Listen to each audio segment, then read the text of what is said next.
നെന്മാറ ഇരട്ട കൊലപാതക കേസിൽ പ്രതിക്കായി 4 സംഘങ്ങളായി തിരഞ്ഞാണ് തിരച്ചിൽ നടക്കുന്നത്. കൊലപാതക ശേഷം വീടിന്റെ പിൻഭാഗത്തുകൂടി പ്രതി രക്ഷപ്പെട്ടു എന്നാണ് നിഗമനം. പിൻവശത്തെ നെൽപ്പാടം വഴി നെന്മാറ ഭാഗത്തേക്കോ വനമേഖലയിലേക്കോ പ്രതി കടന്നിട്ടുണ്ടാകാമെന്ന് കണക്കാക്കുന്നു. പ്രതിയുടെ വീടിനകത്ത് നിന്ന് വിഷക്കുപ്പി കണ്ടെത്തിയതും ആശങ്കയുണ്ടാക്കുന്നുണ്ട്. എസ് ലിഷോയ് വിവരങ്ങളുമാണ്. ലിഷോയ്, ഈ പ്രതിക്ക് വേണ്ടിയുള്ള തിരച്ചിൽ എങ്ങനെ പുരോഗമിക്കുന്നു? അയാളിലേക്ക് വേഗം എത്താൻ കഴിയുമെന്ന പ്രതീക്ഷയിലാണോ പോലീസ് സംഘം? ദിവിഷ്, വിവിധ സംഘങ്ങളായി തിരിഞ്ഞുകൊണ്ട് പോലീസ് പലയിടങ്ങളിലായി അന്വേഷിക്കുന്നുണ്ട്. ഈ പ്രതിയുടെ വീടിന്റെ പരിസരങ്ങളിലെല്ലാം തന്നെ, ഇതിപ്പോൾ വീടിന് തൊട്ട് പുറകിലുള്ള നെൽപ്പാടവും പ്രദേശവുമാണ്. ഈ പ്രദേശത്തെല്ലാം തന്നെ പോലീസ് ഇതിനോടകം തന്നെ തിരച്ചിൽ നടത്തിയിട്ടുണ്ട്. പക്ഷേ ഇവിടെയൊന്നും തന്നെ പ്രതിയെ കണ്ടെത്താനായി കഴിഞ്ഞിട്ടില്ല. കൂടാതെ ഡ്രോൺ നിരീക്ഷണവും നടത്തുമെന്നാണ് നേരത്തെ പോലീസ് അറിയിച്ചിരുന്നത്. അത്തരത്തിലുള്ള നിരീക്ഷണങ്ങളൊക്കെ തന്നെ നടത്തുകയും ചെയ്തിരുന്നു. ഇപ്പോൾ ചേട്ടാ, ഈ ഭാഗത്തൊക്കെ എങ്ങനെയാണ് ഇവിടുന്ന് പെട്ടെന്ന് പോകാൻ പറ്റുന്ന സ്ഥലങ്ങളാണോ? എവിടെ ഈ പുറത്തേക്കൊക്കെ പോയി രക്ഷപ്പെടാൻ പറ്റുന്ന സ്ഥലങ്ങൾ? ഈ മല കഴിഞ്ഞ എലവഞ്ചേരിയായി, കൊല്ലംകോടിൻ്റെ ഏരിയയായി. ഈ മല അങ്ങോട്ട് കയറി കിടന്ന അത് അങ്ങോട്ട് അള്ളേ കൂടി അങ്ങോട്ട് പോയി കഴിഞ്ഞാൽ ഈ ആ റോഡിലേക്ക് പോവാം. അവിടെ ഒരു കൃഷ്ണറുണ്ടല്ലോ, ആ കൃഷ്ണൻ്റെ ആ റോഡിലേക്ക് പോവാം. ഈ പ്രതിയൊക്കെ നിങ്ങൾക്ക് അറിയാവുന്ന ആളല്ലേ? പിന്നെ പ്രതിയെ കാണുന്ന ആൾ ഇന്ന് കാലത്ത് ഞാൻ 8 മണിക്ക് കണ്ടത്. ഇന്ന് കാലത്ത് 8 മണിക്ക് കണ്ടു. ഇന്നലെ വൈകുന്നേരത്തെ കണ്ടു.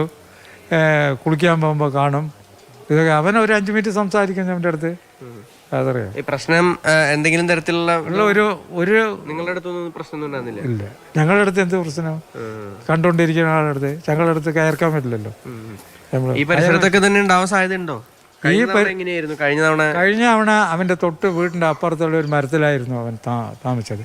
ആ 9 മണിക്ക് എന്താ ചോറിനാൻ വിളിച്ച് അവൻ്റെ ഏട്ടൻ വിളിച്ചപ്പോൾ ചോറിനാൻ വന്നപ്പോഴാണ് പിടിക്കപ്പെട്ടത്. ഇപ്പോഴും ആ പരിസരത്തൊക്കെ ഉണ്ടാവാൻ സാധ്യത? ഈ ഏരിയയിൽ ഉണ്ടാകാനുള്ള സാധ്യതയാണ് എൻ്റെ നിഗമനം.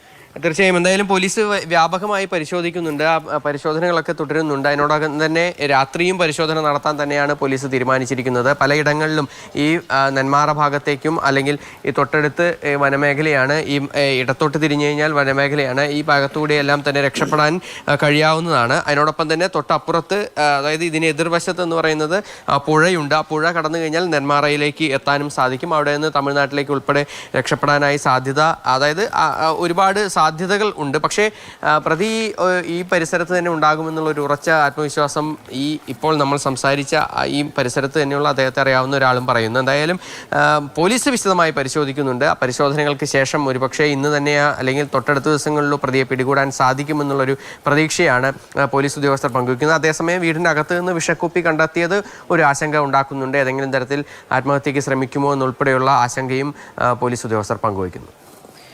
എസ് ലിഷോയാണ് വിവരങ്ങൾ പങ്കുവയ്ക്കുന്നത്. എന്തായാലും വളരെ വേഗത്തിൽ തന്നെ ഇയാളെ പിടികൂടാൻ കഴിയുമെന്ന പ്രതീക്ഷയിലാണ് അന്വേഷണ സംഘം.